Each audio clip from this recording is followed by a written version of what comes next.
El implacable sol de Guanajuato no solo iluminaba la vasta extensión de la Hacienda de la Soledad, parecía decretar el destino de todos los que se atrevían a caminar por esa tierra árida y dorada. Los antiguos muros de piedra, erigidos siglos atrás, proyectaban largas y densas sombras sobre el patio, creando un violento contraste visual entre la luz cegadora y la oscuridad del refugio, un reflejo perfecto del alma de ese lugar. El viento seco levantaba una fina capa de polvo que lo cubría todo, trayendo consigo el olor a madera vieja y el eco lejano de las campanas de la catedral, tañendo como un lamento continuo por injusticias olvidadas. Allí, el silencio no era sinónimo de paz, sino de represión asfixiante, donde los secretos se enterraban en las profundidades de la tierra reseca, esperando el momento oportuno para salir a la superficie y clamar justicia. En medio de este paisaje hostil, una figura solitaria se arrodillaba sobre la tierra ardiente, ignorando el dolor de sus rodillas y el sudor que le corría por la sien. Era Rosario, cuyas manos, aunque jóvenes, ya conocían la dureza del trabajo forzado y la profunda intimidad con las raíces que intentaba salvar de la sequía. Cada roce de la planta marchita era un acto de devoción desesperada, un intento silencioso de mantener viva la herencia que le habían arrebatado mediante papeles firmados con malicia y avaricia. No era solo una sirvienta que cuidaba un jardín, era la verdadera dueña de esos campos, reducida a la servidumbre por la crueldad humana, obligada a ver al usurpador recorrer los pasillos que una vez pertenecieron a sus padres. Antes de continuar con esta historia, suscríbete al canal y dale a me gusta. Esto nos ayuda a seguir ofreciéndote historias inspiradoras como esta. Rosario poseía la belleza austera y resiliente de los nativos. Su piel era oscura, bronceada por el sol implacable, reflejando los tonos bronce y canela del paisaje mexicano que la rodeaba. Su cabello, negro y espeso como una noche sin luna, estaba recogido en modestas trenzas, ocultando la nobleza natural que emanaba de su porte, incluso cuando vestía harapos de algodón crudo. Pero eran sus ojos, oscuros y profundos, como pozos antiguos, los que captaban la verdad de su existencia. En ellos residía una tristeza milenaria, una dignidad herida que se negaba a llorar ante sus opresores. Sus manos, callosas y marcadas por las espinas y la tierra, contaban la historia de su resistencia, obrando milagros verdes, donde otros solo veían muerte, pues la naturaleza parecía reconocer en ella una autoridad que ningún título nobiliario podía comprar. Desde su balcón, observando con desdén, se encontraba Valeria, la autoproclamada dueña de aquellas tierras, cuya piel pálida y sus vestidos de seda importada parecían una afrenta a la polvorienta y vibrante realidad del México rural. Veía a Rosario no como una rival legítima, sino como un mueble desgastado, útil solo mientras pudiera extraer belleza de la tierra para adornar su vanidad. La presencia de Valeria era un recordatorio constante de la deuda injusta y fabricada que había destruido a la familia de Rosario, un robo legalizado que había convertido a la heredera en una esclava dentro de su propio hogar. La tensión entre ambas no necesitaba palabras, vibraba en el aire, sostenida por la arrogancia de quienes ejercen el poder de la ley y el peligroso silencio de quienes poseen la verdad de la tierra. Sin embargo, el destino, como las estaciones, estaba a punto de cambiar, no por el viento, sino por la promesa de una visita que sacudiría los cimientos de la Hacienda de la Soledad. Lo que estaba en juego no era solo la posesión de hectáreas de tierra ni el éxito de un compromiso concertado, sino la revelación de una ley superior, la que dice que la tierra nunca miente sobre quien la ama de verdad. Mientras Rosario regaba la tierra reseca con la poca agua que le permitían, algo latía bajo la superficie, una promesa narrativa de que las semillas de la verdad, por muy profundamente enterradas que estén, siempre encuentran un camino hacia la luz, y que el precio de una mentira se cobraría con la misma moneda, con la sangre de Rosas. La vida, Dentro de los muros de la Hacienda de la Soledad seguía un ritmo marcado por el riguroso repique de campanas y el penetrante olor a cera derretida, mezclado con el aroma terroso del café recién hecho. Los altos y frescos pasillos, adornados con santos de madera y tapices descoloridos, eran dominio exclusivo de la élite que temía el sol, mientras que el patio exterior bullía con la silenciosa e incesante actividad de los peones. El sonido de las sandalias de cuero arrastrándose sobre la piedra caliza era la música de fondo de aquella sociedad, interrumpida solo por el ocasional chasquido de un látigo o una orden gritada con desdén. Había una textura palpable en la atmósfera, una mezcla de santidad opresiva y calidez humana reprimida, donde cada mirada abatida ocultaba una oración y cada puerta cerrada guardaba secretos que la moral pública jamás se atrevería a confesar, manteniendo el orden mediante el miedo y la costumbre. La estructura social de la región era tan inmutable como las montañas plateadas que rodeaban el valle, dividiendo el mundo entre quienes nacían para gobernar y quienes nacían para servir y agradecer las migajas. La ferviente y omnipresente fe católica servía tanto de consuelo para los pobres como de escudo de impunidad para los ricos, quienes creían que sus donaciones a la iglesia compraban el perdón divino por sus pecados terrenales. Las mujeres nobles, como Valeria, vivían confinadas en rígidos corsés y asfixiantes normas de etiqueta, dedicando sus días a bordados inútiles e intrigas de salón, completamente ajenas a la lucha por la supervivencia que se libraba a escasos metros de sus ventanas. Era un mundo de apariencias inmaculadas, donde el honor era una moneda de cambio en matrimonios estratégicos y la reputación valía más que el alma misma, sofocando cualquier intento de verdad genuina. En esta escena de dorada hipocresía, la figura de don Alejandro emergió como una tormenta silenciosa e imponente, luciendo el luto perpetuo que había jurado guardar en memoria de una promesa hecha a su difunta madre. Era un hombre de pocas palabras y mirada severa, cuya presencia inspiraba un respeto inmediato y temeroso, conocido por su justicia implacable, que no distinguía apellidos ni perdonaba faltas. Sin embargo, tras la espesa barba y la postura inquebrantable de un varón, existía un corazón solitario que rechazaba la frivolidad de los salones, buscando refugio en la única herencia materna que realmente valoraba, la pasión por la botánica. Paseaba por los jardines no como un propietario, calculando ganancias, sino como un hombre que buscaba respuestas en el silencio de las hojas, con la esperanza de encontrar un alma que comprendiera el lenguaje sagrado de la tierra, algo que ninguna dama de la alta sociedad había demostrado poseer. El contraste entre sus mundos chocaba violentamente en anticipación de esa unión inminente, donde la ambición fría y calculadora de Valeria intentaba capturar la melancólica integridad de don Alejandro, mientras la antagonista veía la granja solo como una fuente de riqueza y un escenario para su vanidad, rodeándose de espejos y joyas que reflejaban una luz artificial. Rosario vivía en la cruda y vibrante realidad de la tierra, con las manos sucias de tierra fértil y un espíritu puro. La rigidez de las costumbres locales dictaba que un noble jamás miraría a un sirviente, creando un abismo social aparentemente insalvable entre el varón y la verdadera heredera de aquellas tierras. Sin embargo, la naturaleza, indiferente a las leyes humanas, preparó el terreno para que la inocencia y la verdad florecieran donde reinaba la arrogancia, demostrando que,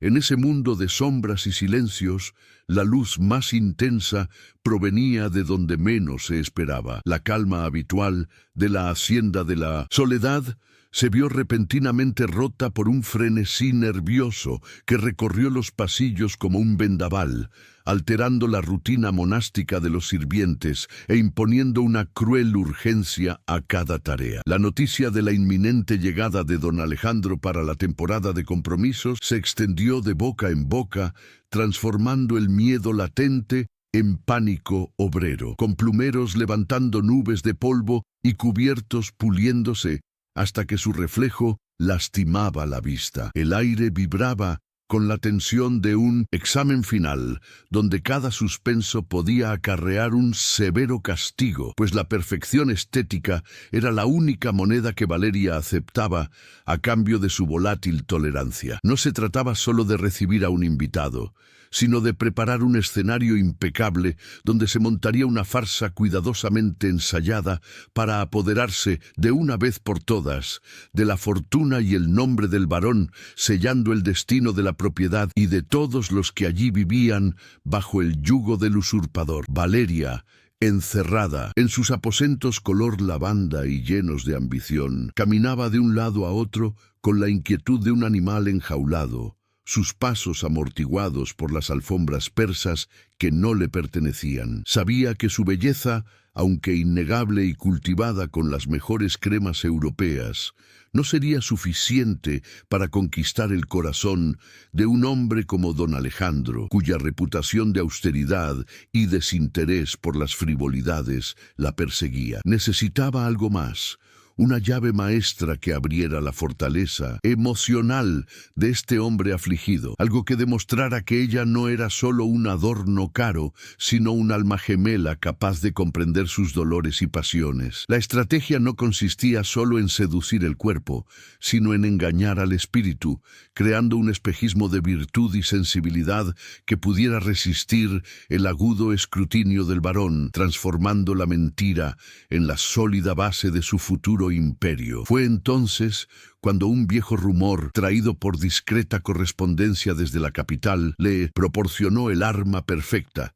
El varón albergaba una secreta y melancólica obsesión por la botánica, herencia viva de su madre. Se sabía que buscaba en una esposa un alma de jardinero, alguien con la paciencia y la delicadeza necesarias para hacer brotar la vida de la tierra muerta, cualidades que Valeria despreciaba profundamente, pues solo veía suciedad en la tierra y humillación en el trabajo manual. La ironía del destino le planteó una exigencia que era incapaz de cumplir, pues sus manos nunca habían tocado la tierra sin guantes, y su corazón nunca se había preocupado por nada más que su propio reflejo. Sin embargo, la astucia de Valeria era tan fértil como la tierra de Guanajuato, y rápidamente concibió un plan donde el esfuerzo sería de otro, pero la gloria exclusivamente suya, decidida a robar el talento ajeno con la misma facilidad con la que había robado las escrituras de la finca. Con un gesto imperioso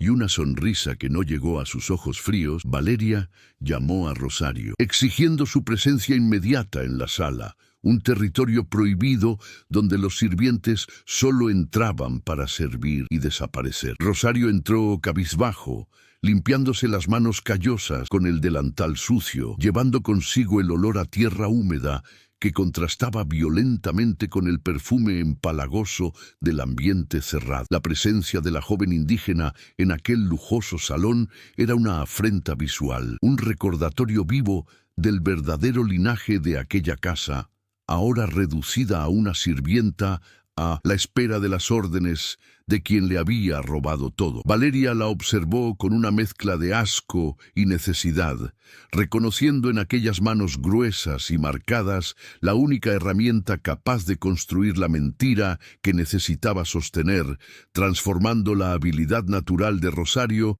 en un instrumento de su propia condena. Sobre la mesa de caoba yacía una pequeña caja de madera oscura, ligeramente abierta, que revelaba plántulas secas y espinosas de una planta que parecía muerta a simple vista, pero que latía con una energía latente y peligrosa. Se trataba de las legendarias rosas de sangre, una especie rara y temperamental, conocida por sus pétalos de un rojo intenso, que parecían heridas abiertas, y por su obstinada negativa a florecer en una tierra sin un cuidado extremo. Valeria empujó la caja hacia Rosario con las yemas de los dedos, como si tocara algo contagioso, y dio su orden con la frialdad de una sentencia de muerte. Esas rosas debían florecer, exuberantes y vibrantes, a tiempo para el gran baile de compromiso que tendría lugar en pocas semanas. Era una tarea botánicamente imposible para la región y el clima, un desafío que desafiaba la naturaleza misma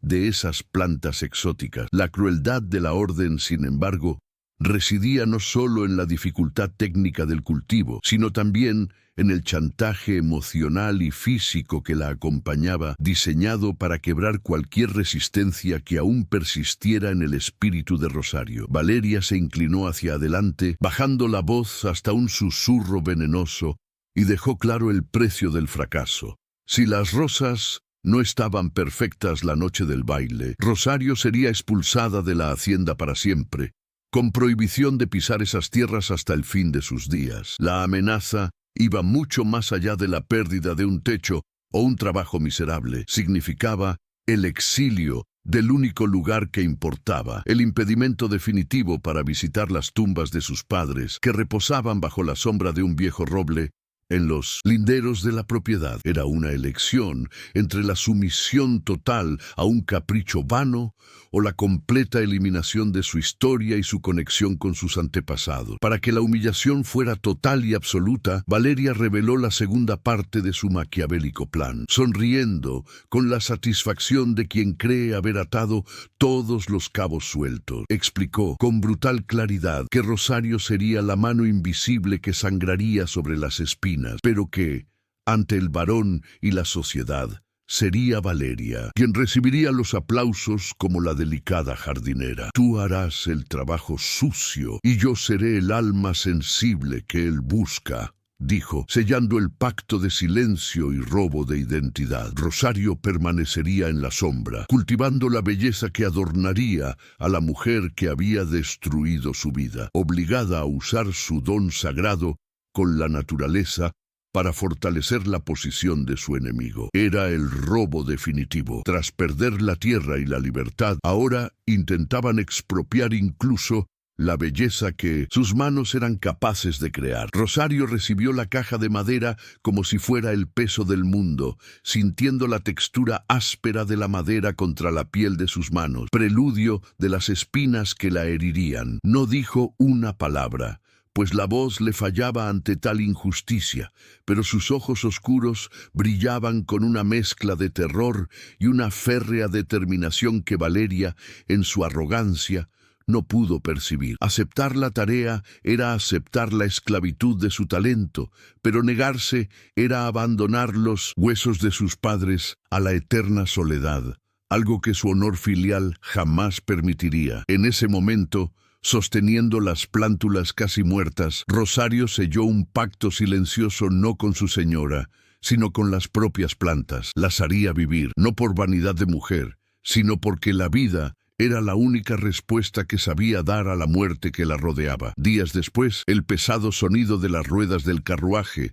crujiendo sobre la grava de la entrada principal, anunció la llegada a su destino, materializada en la imponente figura de don Alejandro y su séquito. El polvo levantado por los caballos cubrió el patio como una cortina dorada, y a través de él emergió la figura del varón, vestido con su luto habitual, descendiendo del carruaje con una rígida elegancia que acalló los murmullos de los sirvientes alineados. No miró la grandiosa arquitectura ni las extravagantes decoraciones que Valeria había ordenado instalar. Sus ojos recorrieron el horizonte, buscando las líneas de las montañas y la salud de los árboles, como si evaluara el alma del lugar antes de saludar a sus habitantes. Había una gravedad en su presencia que hacía que el aire pareciera más denso, una autoridad natural que no necesitaba gritos para hacerse sentir, haciendo que incluso el viento pareciera respetar su silencio. Valeria lo recibió en lo alto de la escalera, una imagen de seda y sonrisas ensayadas, ejecutando una reverencia perfecta que exhibió la curva de su cuello y la supuesta sumisión de una futura esposa. Interpretó el papel de la devota anfitriona, cuyos pensamientos giraban únicamente en torno al bienestar de su invitada, ocultando la fría calculadora que latía bajo su ajustado corsé. Alejandro besó su mano enguantada con mecánica cortesía, sus ojos oscuros y penetrantes, analizando su rostro en busca de algún rastro de autenticidad, algún defecto en el maquillaje que revelara a una mujer real detrás de la muñeca de porcelana. El encuentro fue un choque de temperatura. El hielo, pulido de la aristocracia contra el fuego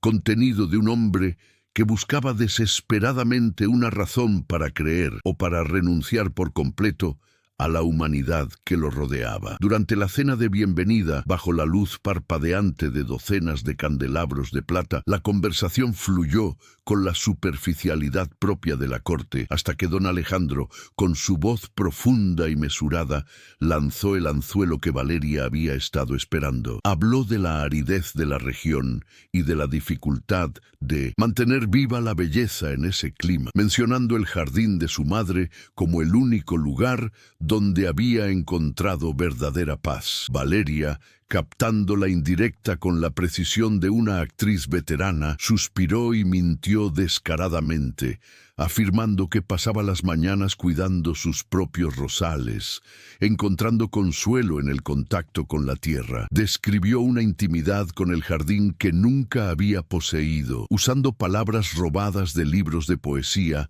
para pintar una imagen de sí misma que era exactamente lo opuesto a su naturaleza depredadora. Escondida en la despensa, observando a través de la rendija de la puerta entreabierta, Rosario escuchaba cada palabra de aquella mentira con el corazón encogido, sintiendo como si cada frase falsa fuera un golpe físico en el pecho. Vio cómo el interés se encendía, aunque tímidamente, en la mirada del varón, quien parecía finalmente encontrar un punto de conexión con aquella mujer que hasta entonces le había parecido extraña. El dolor de ver su propio don, su pasión y su sufrimiento apropiados por otra persona era insoportable, creando una herida invisible que dolía más que los callos de sus manos. Rosario quería gritar la verdad, irrumpir en el salón y mostrar sus manos sucias como prueba de quién amaba de verdad la tierra, pero el miedo a perder el acceso a las tumbas de sus padres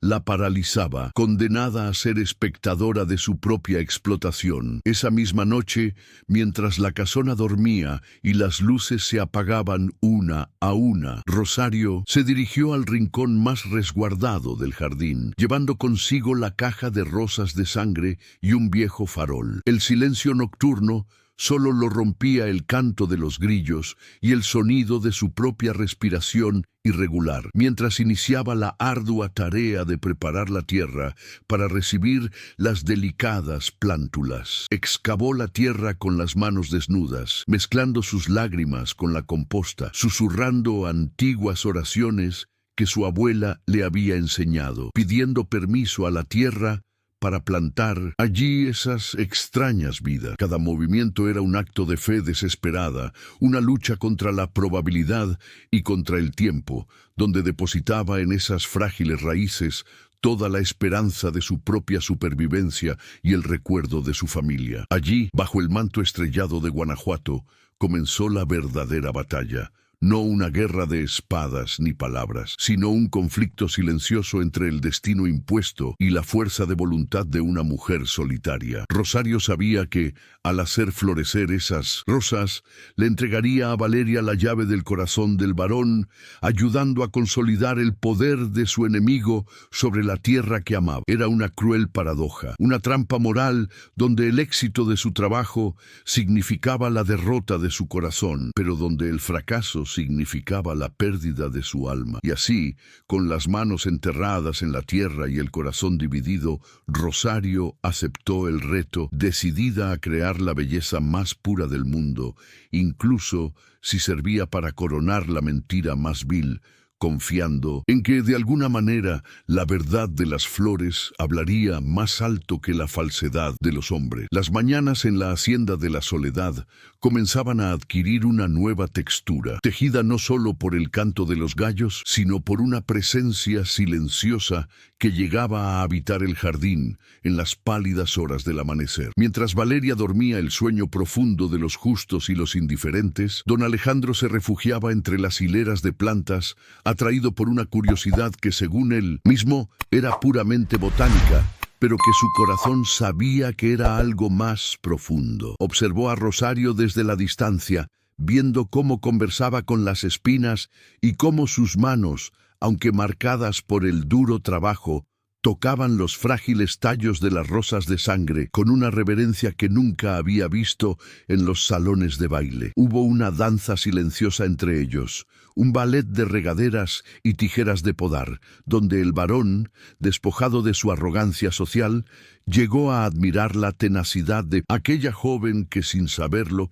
cultivaba no solo flores, sino la admiración de un hombre que creía haberlo visto todo, pero que desconocía la belleza de la resiliencia. En uno de esos amaneceres, la barrera invisible entre amo y sirviente se rompió por un incidente trivial, pero cargado de significado simbólico, cuando un delicado injerto amenazó con romperse con el viento. Instintivamente, ambos se lanzaron a proteger la planta, y por una fracción de segundo, las nobles manos de Alejandro rozaron los dedos callosos de Rosario sobre el tallo herido, compartiendo la misma urgencia temblorosa por la vida que intentaban salvar. No retrocedió con disgusto, como habría exigido la etiqueta, sino que sostuvo su mirada, encontrando en esos ojos oscuros una antigua sabiduría sobre la tierra que ningún libro de su biblioteca podría enseñar. La planta siente el miedo de quien la toca, señor, susurró ella, con la voz ronca por la falta de uso, y en esa simple frase, Alejandro escuchó más. ¿Verdad que en todos los discursos vacíos de Valeria sobre elegancia y posesión fue una pequeña victoria emocional? Un secreto compartido bajo la luz dorada del sol naciente, sembrando la semilla de un vínculo que creció a la sombra de la jerarquía. Los días siguientes estuvieron marcados por un sutil intercambio de señales, un lenguaje codificado, compuesto de objetos olvidados y miradas que se prolongaban un segundo más de lo permitido. Alejandro olvidaba los libros de botánica sobre los bancos de piedra con páginas marcadas en capítulos sobre rosas raras, y los encontraba más tarde limpios de polvo y cuidadosamente guardados en lugares seguros. Un diálogo silencioso de respeto intelectual que trascendía la barrera del analfabetismo oficial de los sirvientes.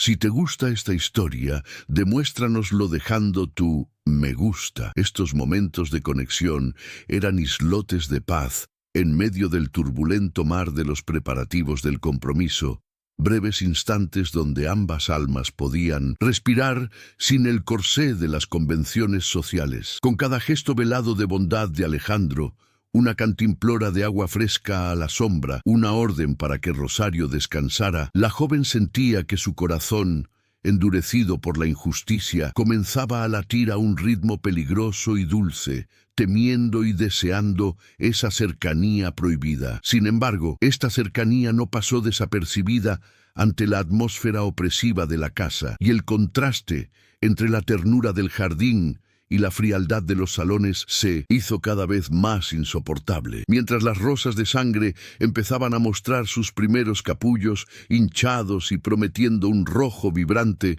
la tensión del casi flotaba en el aire. Casi una caricia, casi una sonrisa, casi una revelación. Valeria, intuyendo que la atención de su prometido se desviaba, incrementó sus exigencias y crueldades hacia Rosario, creando un tira y afloja emocional donde la protagonista se debatía entre la esperanza de ser vista y la represión de ser destruida. El vínculo entre el varón y el jardinero no creció a través de declaraciones románticas, sino en la resistencia compartida contra la artificialidad del mundo que los rodeaba, solidificándose en el silencio cómplice de dos almas que, rodeadas de mentiras, habían encontrado en el otro la única fuente de verdad. La vigilancia de Valeria se convirtió en una sombra omnipresente sobre la hacienda, transformando los altos ventanales de la casa solariega en ojos impasibles, siempre al acecho de cualquier desliz moral. Percibió con la aguda intuición de quien vive de las apariencias que el interés de don Alejandro por las rosas había trascendido la botánica y tocado algo humano y peligroso en la figura del jardinero silencioso. La envidia que brotaba en su corazón no era solo la envidia de una mujer hacia un hombre, sino el odio de clase de una dama que ve su propiedad intelectual y emocional usurpada por alguien a quien considera inferior a una bestia de carga. Valeria no podía permitir que esa conexión floreciera. necesitaba envenenar la tierra donde ese afecto se arraigaba, y para ello convocó al ama de llaves, una mujer severa y devota, para que transformara la rutina de Rosario en un suplicio de vigilancia constante, asegurándose de que cada paso de la joven fuera medido, juzgado y, de ser posible, castigado con el rigor de la ley doméstica. Los rumores comenzaron a circular por los pasillos de servicio y las plazas como una plaga invisible, susurrados por bocas que temían a Dios pero servían al diablo del chisme. Se decía que Rosario no solo usaba agua y fertilizante para cultivar esas rosas imposibles, sino que recurría a artes ancestrales y brujería indígena para hechizar a las plantas y, peor aún, al noble visitante. La superstición local, alimentada por la ignorancia y el miedo a lo diferente, transformó el don natural de Rosario en un estigma, aislándola aún más dentro de la comunidad que debería haberla protegido. Las miradas que antes eran de lástima o indiferencia se cargaron de sospecha y malicia, creando un muro social infranqueable alrededor de la protagonista, sugiriendo que su cercanía al varón era fruto de una seducción profana, una mancha en el inmaculado honor de la hacienda que debía ser lavada antes de que contaminara la sangre pura de la élite. Aprovechando la ausencia temporal de don Alejandro, había sido llamado a la capital para resolver asuntos burocráticos. Valeria bajó al jardín con la fría furia de una tormenta contenida. Encontró a Rosario cuidando un capullo que comenzaba a abrir sus pétalos rojos y, con una sonrisa cruel, arrancó una hoja sana, aplastándola entre sus dedos de manicura impecable para demostrar su poder absoluto sobre la vida y la muerte en ese lugar. En voz baja y siseante no habló de flores, sino de jerarquía, recordándole a Rosario que ella era solo polvo bajo los zapatos de satén de la nobleza, y que cualquier esperanza de ser vista como una igual era una ilusión que le costaría muy cara. «Si te mira una vez más con ese brillo en los ojos», amenazó Valeria, acercando su rostro al de la sirvienta, «haré que arranquen todos los rosales y que salpiquen la tierra donde duermen tus padres, borrando cualquier rastro de que tu familia alguna vez existió en este mundo». Mientras tanto, el regreso de don Alejandro al rancho estuvo marcado por una recepción fría y calculada por parte de la sociedad local, sutilmente orquestada por la influencia de Valeria. Durante una cena formal, los notables de la región, entre sorbos de vino importado, comenzaron a tejer comentarios venenosos sobre la falta de decoro, que sería para un hombre de su linaje mezclarse demasiado con los sirvientes, invocando el honor de su linaje como una cadena que lo ataba. El varón sintió el peso de las expectativas sociales caer sobre sus hombros como un manto de plomo, al darse cuenta de que su libertad en el jardín estaba siendo rodeada por los invisibles barrotes del deber y la reputación. Se encontró atrapado entre la autenticidad que sentía junto a Rosario y la rígida estructura que sostenía su nombre, obligado a preguntarse si lo que sentía era una locura pasajera o una verdad por la que valdría la pena sacrificar su posición en el mundo. La tensión culminó en una tarde gris, cuando Valeria, decidida a cortar el mal de raíz, interceptó a Rosario en el patio principal, frente a varios sirvientes, sosteniendo un pañuelo de seda que había pertenecido a don Alejandro. Con perversa teatralidad, acusó a la joven de robar el objeto personal del varón para realizar conjuros de amor, transformando un objeto perdido en prueba de un crimen moral imperdonable. La acusación, gritada a gritos, pretendía no solo humillar a Rosario, sino crear una barrera de vergüenza que impidiera cualquier acercamiento futuro. «De hoy en adelante», decretó Valeria, señalando con el dedo como una sentencia, «tienes prohibido poner un pie en este jardín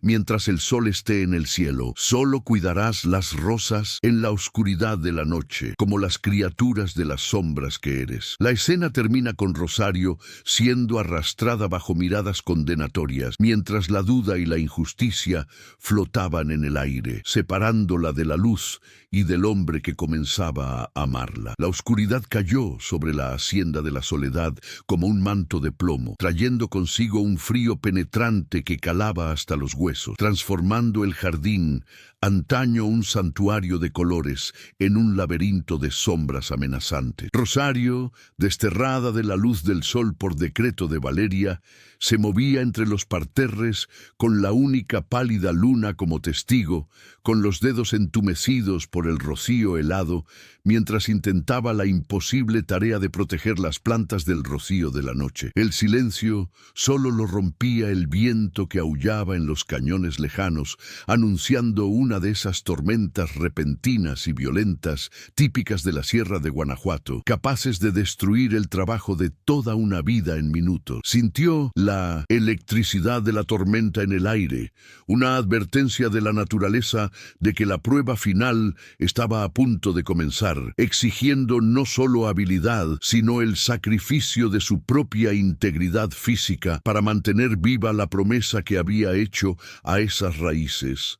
El cielo se abrió con furia bíblica, desatando una granizada que golpeó el suelo como piedras lanzadas por un enemigo invisible, amenazando con aplastar los delicados pétalos de las rosas de sangre a punto de florecer. Sin pensar en su propia seguridad, Rosario se arrojó sobre el macizo principal, arqueando su delgado cuerpo sobre las flores como una cúpula humana, ofreciendo la espalda y los brazos para recibir el impacto del hielo cortante. Cada granizo que golpeaba su piel era un golpe de dolor agudo, rasgando la fina tela de su ropa y dejando marcas moradas y cortes superficiales. Pero ella no se inmutó ni un ápice, murmurando fervientes oraciones a la Virgen mientras su sangre se mezclaba con el barro frío. Ella era la guardiana de ese jardín, y si la tierra exigía dolor para conceder belleza, ella pagaría el precio sin dudarlo,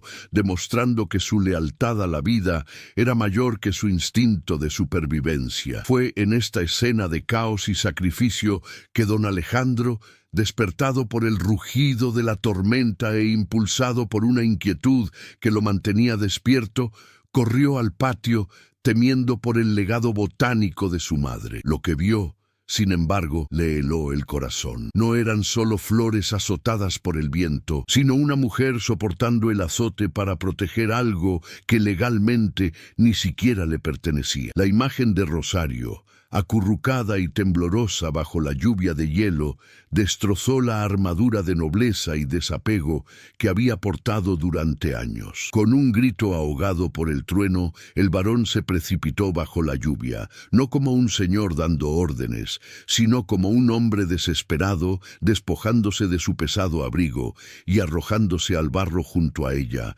usando su propio cuerpo y capa para crear un escudo impenetrable sobre la florista y sus rosas. Por primera vez, la barrera social se desvaneció físicamente. Allí, arrodillados sobre la tierra empapada, no había ni varón ni sirviente, solo dos seres humanos unidos contra la adversidad, respirando el mismo aire gélido y compartiendo el mismo calor corporal. Alejandro sujetó con firmeza los hombros de Rosario, sintiendo la fragilidad de sus huesos bajo sus grandes manos, y le gritó que se protegiera, pero vio en sus ojos una determinación férrea que lo dejó atónito. Comprendió con dolorosa claridad que esta mujer estaba dispuesta a morir por aquellas flores, no por miedo a Valeria, sino por un amor profundo y sagrado que nunca había visto en nadie, ni siquiera en sí mismo. Ese acto de valentía lo cambió todo.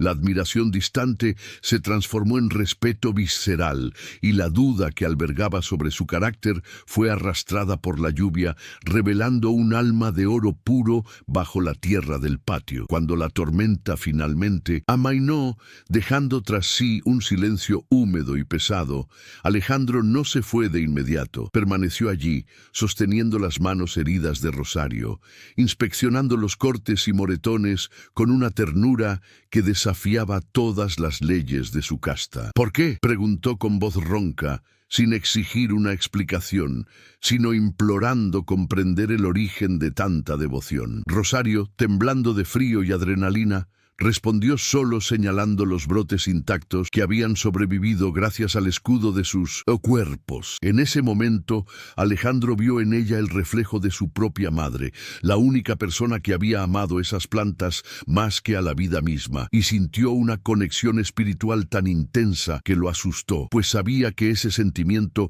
era una sentencia de muerte para los planes que la sociedad había trazado para él. La ayudó a ponerse de pie, ignorando el barro que manchaba sus impecables pantalones y el escándalo que causaría si los vieran tan cerca, y por primera vez le abrió el corazón al dolor que sentía. Confesó en breves y urgentes susurros que esas rosas eran el último recuerdo vivo de quien había sido antes de convertirse en el varón del hielo, y que ver a Rosario defenderlas era como ver a un ángel guardián de su propia historia. Esa revelación no fue una simple catarsis, sino un acto de rendición. Estaba poniendo su vulnerabilidad en sus manos callosas, confiándole la llave de su dolor, algo que nunca había hecho con Valeria ni con ninguna otra mujer de la corte. La relación, forjada en el frío fuego de la tormenta, se profundizó dramáticamente, transformándose en un pacto silencioso de protección mutua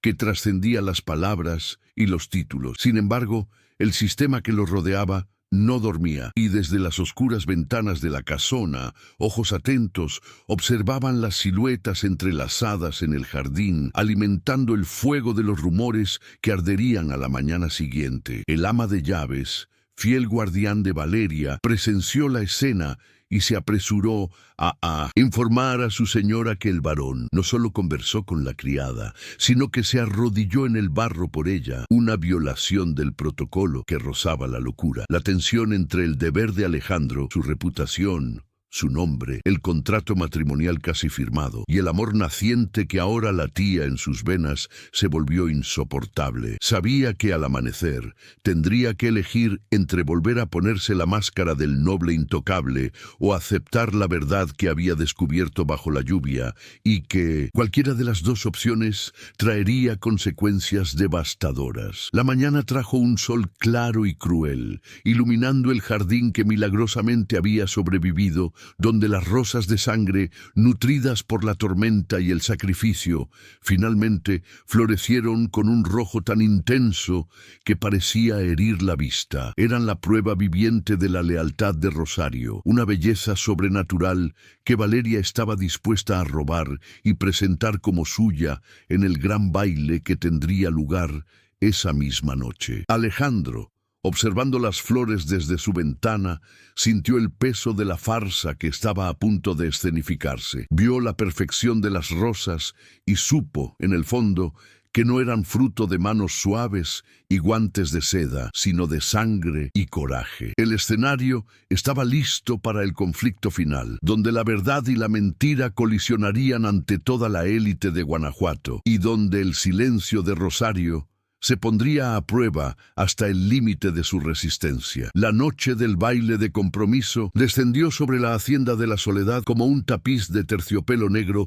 bordado con la luz parpadeante de 1000 velas, ocultando las cicatrices de la tormenta bajo el brillo artificial de la opulencia. El gran salón estaba saturado del perfume del jazmín nocturno y del aroma metálico de las joyas antiguas, mientras la élite de Guanajuato se agolpaba como una bandada de cuervos adornados con seda y oro, ansiosos por presenciar la unión de las fortunas. La música de un cuarteto de cuerdas intentaba, en vano, suavizar la tensión eléctrica que flotaba en el aire, una premonición colectiva de que esta celebración era, de hecho, un ritual de sacrificio. Don Alejandro esperaba en el centro del salón, una isla de oscuridad y sobriedad en medio del mar de colores festivos, con la mirada fija en la escalera principal, no con la ansiedad de un amante, sino con la gravedad de un juez, a punto de dictar sentencia, albergando en su corazón la duda que la lluvia de la noche anterior había sembrado. En lo alto de la escalera, Valeria apareció como una visión triunfante, vestida de un escarlata intenso que desafiaba la modestia, diseñada para ser el centro de todas las miradas masculinas y la envidia de todas las femeninas. En sus manos llevaba el ramo de rosas de sangre, cuyos pétalos vibraban con un color tan intenso y vivo que parecían latir, un violento contraste con la calculada palidez de su piel. El murmullo de admiración que recorrió el salón era audible.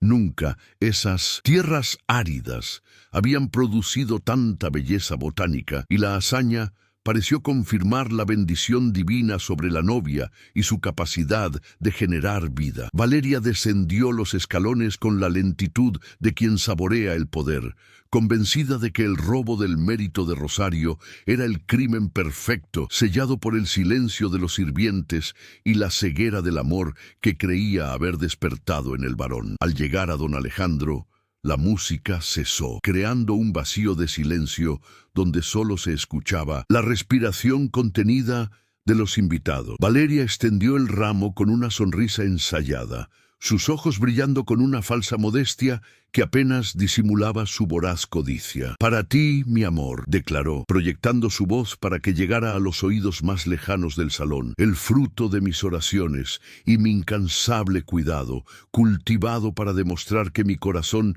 es tan fértil como la tierra que ahora nos une». La mentira fue pronunciada con tal convicción que incluso los muros de piedra parecieron temblar con la afrenta, pero para la sociedad allí reunida fue simplemente la consumación de un cuento de hadas, la prueba de que la belleza exterior de Valeria era el reflejo de un alma virtuosa y devota. Don Alejandro recibió las flores, sintiendo el peso de los tallos y el embriagador aroma que emanaban, un aroma que lo transportó de inmediato al recuerdo del barro, el frío y la mujer temblando bajo el granizo. Contempló profundamente las rosas, trazando mentalmente el camino de sufrimiento que representaba cada pétalo, y luego alzó la vista hacia el rostro impecable de su novia. No había alegría en su expresión, solo una curiosidad fría y científica, la misma que usaba para diseccionar especímenes raros. El silencio se prolongó un rato incómodo,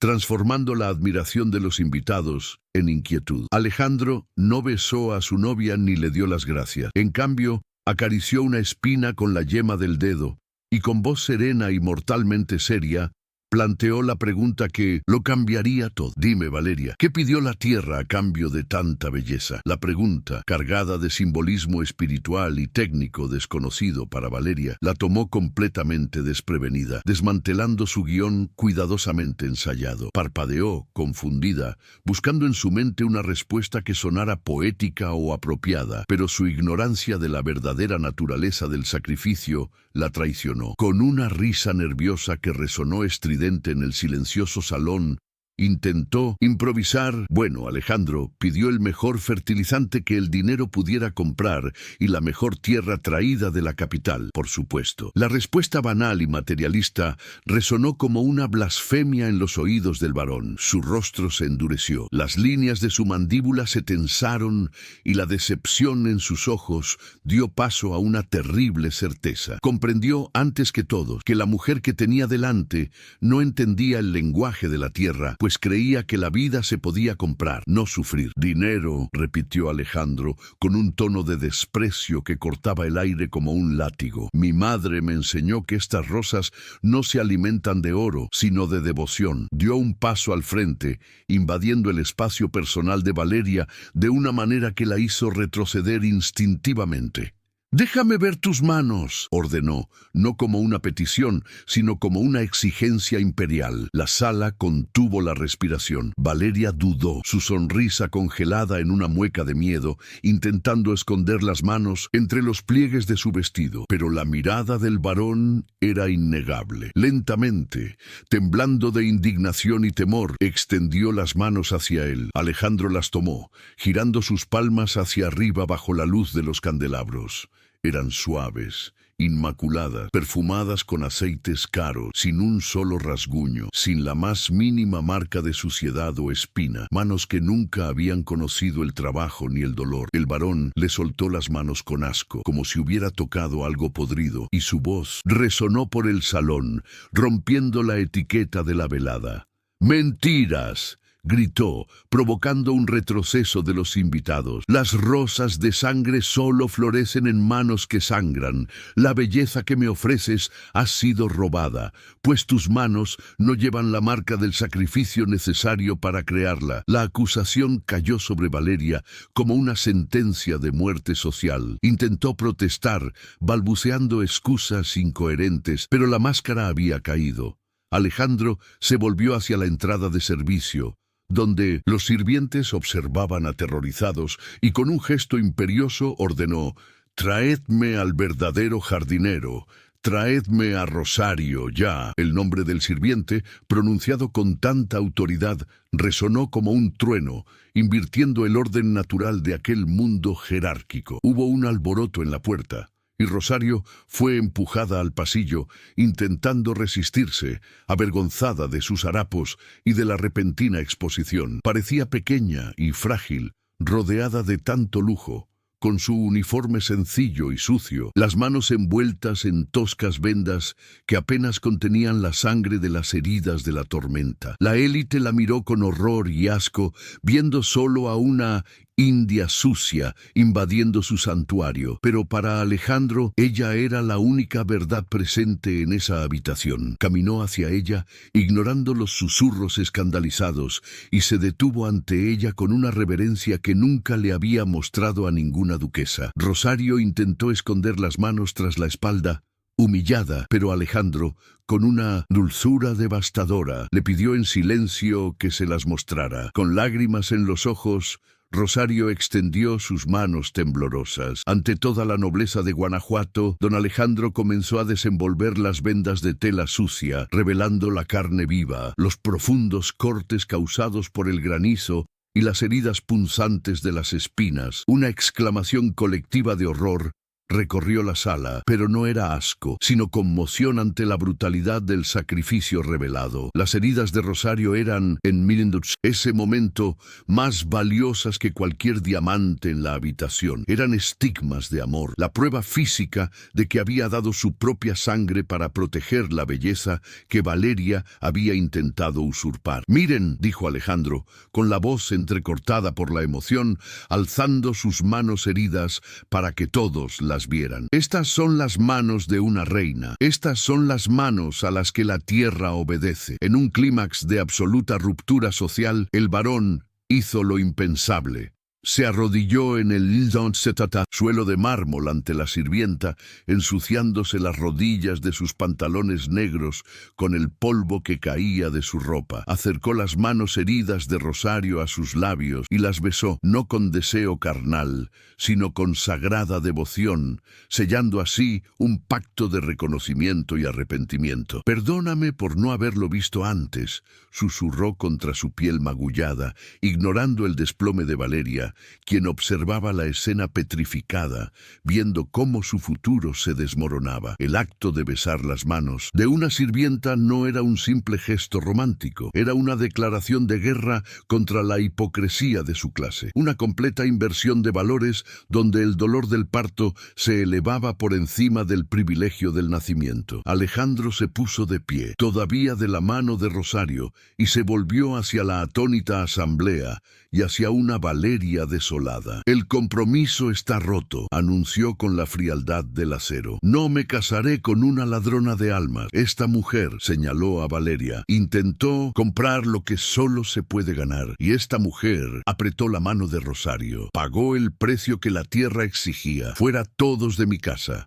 Se acabó el baile. La expulsión fue definitiva y humillante, mientras los invitados empezaban a marcharse entre murmullos de escándalo, y Valeria caía al suelo pulido entre lágrimas de rabia y vergüenza. Alejandro y Rosario permanecieron de pie, aislados en el centro del salón vacío, unidos por la sangrienta verdad de las rosas, listos para afrontar la tormenta social que se avecinaba, pero ahora, por fin, codo con codo. El amanecer que siguió a la fatídica noche del baile no trajo la resaca habitual de las fiestas aristocráticas, sino una sensación de purificación espiritual que parecía haber purificado el aire pesado de la hacienda. Valeria partió incluso antes de que el sol alcanzara su cenit, levantando su carruaje una nube de polvo que pareció borrar todo rastro de aquella tierra que la había rechazado. Su partida no estuvo marcada por despedidas ni procesiones, solo por el silencio sepulcral de los sirvientes que, alineados en el patio, vieron partir a la usurpadora cargando solo sus maletas de seda y la vergüenza indeleble de haber sido desenmascarada públicamente. La casa, antaño oprimida por su estridente vanidad y sus crueles órdenes, respiró aliviada, como si los mismos muros de piedra hubieran liberado un suspiro contenido durante años, permitiendo que la luz natural volviera a entrar por las ventanas sin el filtro de la hipocresía. Las repercusiones del escándalo fueron inmediatas y graves. Las puertas de las grandes mansiones de Guanajuato se cerraron para don Alejandro y cesaron las invitaciones, aislándolo de la sociedad que antes lo había adulado. Sin embargo, para el varón, este ostracismo social no fue un castigo, sino la liberación definitiva de las cadenas que lo ataban a un mundo de apariencias vacías. Dedicó los días siguientes no a intentar recuperar su reputación perdida, sino a sanar las manos de Rosario, encargándose personalmente de cambiar las vendas y aplicar ungüentos medicinales, revirtiendo la jerarquía centenaria de ese lugar. En la silenciosa intimidad de ese cuidado, donde el amo servía al sirviente, el amor entre ellos dejó de ser una promesa prohibida y se convirtió en una realidad palpable, cimentada en el dolor compartido y la ternura de las caricias que buscaban reparar no solo la piel, sino el alma. Pero Alejandro sabía que el amor por sí solo no bastaba para enmendar los errores del pasado. La verdad legal era necesaria para limpiar el honor de la mujer que había elegido. Valiéndose de la influencia y la fortuna que le quedaban, indagó en los polvorientos archivos del ayuntamiento y la iglesia, contratando abogados de la capital para examinar minuciosamente cada documento antiguo relacionado con la propiedad de la hacienda de la Soledad. Siguieron semanas de investigación meticulosa, desempolvando décadas de corrupción, hasta que la persistencia reveló lo que la intuición de Rosario siempre había sabido. Oculto entre actas de bautismo y escrituras falsificadas, Alejandro encontró el documento original de compraventa, manchado por el fraude y firmado bajo coacción, lo que demostraba que la deuda que había esclavizado a la familia de Rosario era una invención criminal de la familia de Valeria para robar las fértiles tierras. La revelación cayó sobre el escritorio de la oficina como el mazo de un juez, transformando la historia de aquella propiedad. Alejandro llamó a Rosario a la biblioteca, una habitación de madera oscura con libros encuadernados en cuero, donde nunca se le había permitido entrar, salvo para limpiar el suelo. La hizo sentarse en la silla principal, detrás del gran escritorio de roble, y colocó ante ella los papeles amarillentos que contaban la historia de la traición de su padre. «Esto no es un regalo de bodas, Rosario», dijo con la voz entrecortada por la emoción de la justicia, mientras le entregaba la escritura legítima. «Esto es restitución. Esta casa, estos jardines y cada grano de tierra ahí fuera nunca fueron míos, siempre fueron tuyos. Yo solo fui el guardián que tardó demasiado en despertar». Rosario tocó el papel con las yemas de los dedos, sintiendo la textura de la justicia tardía, y las lágrimas que corrían por su rostro no eran de tristeza, sino de un alivio tan profundo que parecía quitarle de encima el peso de generaciones. Miró por la ventana hacia el roble donde descansaban sus padres, y sintió que por fin podían descansar en paz, sabiendo que su hija ya no era una invitada indeseada en la tierra de sus antepasados, sino la legítima dueña de su destino. La transformación en su mirada fue inmediata. La postura sumisa de una sirvienta se desvaneció, reemplazada por la dignidad natural de una matriarca que reclamaba su trono, no por la fuerza de la espada, sino por la resiliencia del amor. No necesitó agradecerle a Alejandro con palabras. El brillo en sus ojos oscuros decía que la dignidad restaurada era el mayor acto de amor que él podía haberle ofrecido. La unión oficial se celebró semanas después, no en la ostentosa catedral de la ciudad, sino en la pequeña capilla de la granja, con las puertas abiertas al campo y a la gente. No había nobles con pelucas polvorientas, ni damas con abanicos críticos. Las bancas estaban llenas de peones, cocineros y jardineros, las personas cuyas manos construyeron la riqueza de ese lugar y que ahora celebraban el ascenso de uno de los suyos. El sacerdote local, un hombre sencillo que conocía la verdad de los corazones, bendijo la unión al son de campanas que repicaban con genuina alegría, resonando por las montañas como un heraldo de nuevos tiempos. Cuando Rosario y Alejandro salieron de la capilla de la mano, el sol de Guanajuato pareció brillar con más fuerza, ya no como un castigo abrasador, sino como una bendición dorada para la pareja que se había atrevido a desafiar al mundo para vivir su verdad. La vida en la hacienda de la Soledad floreció como nunca, reflejando la armonía de sus dueños. Donde antes había miedo y silencio, ahora había música y la risa de los niños corriendo libremente por los pasillos. Donde antes había explotación, ahora había trabajo justo y compartir. Alejandro, liberado del dolor y la rigidez, encontró su verdadera vocación junto a su esposa, dedicándose al estudio de la tierra y a mejorar la vida de sus trabajadores. Rosario, ahora la verdadera señora de las rosas, continuó cultivando su huerto, pero ya no como una obligación dolorosa. Sus manos con cicatrices se convirtieron en un símbolo de su fuerza, recordando a todos que la verdadera belleza no es la que se compra ya hecha, sino la que se conquista con paciencia, fe y el coraje de sacrificarse por lo que se ama. En la escena final, vemos a la pareja paseando por el jardín al amanecer, deteniéndose ante el macizo de las famosas rosas de sangre, ahora exuberantes y perennes. No recogen las flores, simplemente las admiran, respetando la vida que allí late. Alejandro abraza a Rosario por detrás, apoyando la barbilla en su hombro, mientras ella acaricia un pétalo rojo con infinita delicadeza. La cámara se aleja lentamente, elevándose hacia el cielo azul infinito, mostrando la inmensidad de la finca verde, un oasis de vida conquistado por la verdad. Se ha hecho justicia emocional. La tierra ha regresado a quienes la aman y el amor ha encontrado su terreno fértil. Si esta historia te conmovió, compártela y suscríbete, que más personas sientan este mensaje de fe y esperanza. La pantalla se funde a negro con la certeza de que, mientras haya manos dispuestas a cultivar con amor, la cosecha siempre será bendecida. La leyenda de las rosas de sangre resuena mucho más allá de los muros de piedra de la hacienda de la Soledad, siendo un testimonio vivo de que la verdad, por muy enterrada que esté, por la ambición o la injusticia humana, posee la fuerza incontrolable de una semilla que se abre paso a través de la tierra más dura. La naturaleza, en su sabiduría silenciosa e implacable, no reconoce títulos nobiliarios, apellidos pomposos ni escrituras forjadas. Solo responde al lenguaje universal del cuidado, la entrega y el sacrificio. La historia nos enseña que las máscaras sociales, por doradas y seductoras que parezcan bajo las luces de los salones, acaban por desmoronarse ante las tormentas de la vida, mientras que la autenticidad, profundamente arraigada en la humildad y el coraje, permanece inquebrantable. El jardín nunca miente.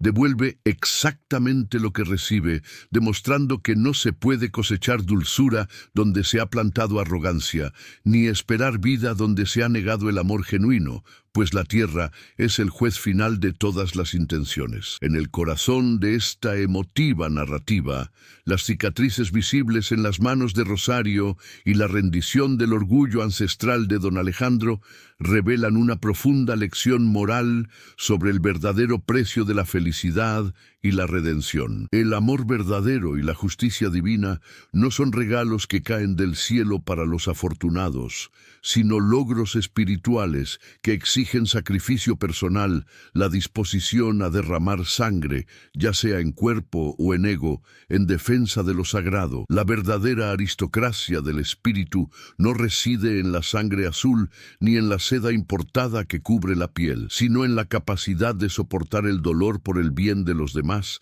y en el coraje de ver la belleza donde el mundo ciego solo ve servidumbre. Las heridas de quienes aman y trabajan honestamente no son marcas de vergüenza que deban ocultarse, sino medallas de honor que brillan más que cualquier diamante, redefiniendo el valor humano por el peso de su dedicación e integridad. Finalmente, el viaje de restauración de esta pareja deja un mensaje de esperanza inquebrantable y luminosa para todos aquellos que, como el protagonista, atraviesan la larga y fría noche de la exclusión, el silencio y la injusticia. Nos recuerda con la dulzura de una oración contestada que incluso en la tierra más árida y bajo el sol más despiadado de las pruebas, la fe persistente es capaz de obrar milagros, transformando la escasez absoluta en una abundancia vibrante. El gran secreto de las rosas nunca residió en la técnica botánica, sino en el alma pura de quienes las tocaron, sugiriendo que Dios y el destino siempre encuentran la manera, por senderos tortuosos y misteriosos, de devolver la tierra a sus verdaderos guardianes. Que esta historia sirva de inspiración eterna para que nunca dejemos de alimentar nuestros propios sueños con paciencia, pues la primavera de la justicia, aunque tarde, llega infaliblemente para quienes mantienen las manos manchadas de tierra y el corazón limpio de malicia.